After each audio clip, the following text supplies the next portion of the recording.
Save HCU Hyderabad central యూనివర్సిటీలో 400 acres ల్యాండ్ని Telangana government residential plots and IT development పేరుతో deforestation చేస్తున్నారు.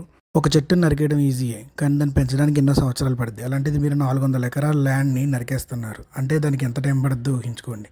అందులో ఉన్న జంతువులు ఆ చెట్లు అలా నరికేస్తుంటే జింకలు పాపం అటు ఇటు పరిగెత్తున్నాయి. ఆ నెమిళ్ళేమో పాపం బాధతో అరుస్తుంటే కళ్ళలో నీళ్ళు తిరుగుతున్నాయి.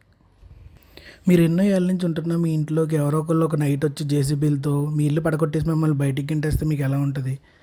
ఎన్నో వందల ఏళ్ళుగా ఉంటున్న వాటిని మనం ఒకరోజు నైట్ 50 జేసీబీలు తీసుకెళ్ళి ఒకేసారి అన్ని చెట్లన్నీ నరికేస్తే వాటికి కూడా అట్లానే ఉంటుంది. మనకున్న గ్రీనరీని మనం కాపాడుకోలేకపోతే హైదరాబాద్ మరో ఢిల్లీలో తయారవుతుంది. ఎయిర్ పొల్యూషన్ పెరిగిపోయి లంగ్ డిసీజెస్ అన్నీ వస్తాయి. ఇప్పుడు మనం నరికిన 400 ఎకరాలు ఇంకో 4 ఏళ్ళలో మనకి రిజల్ట్ ఏంటో తెలుస్తుంది.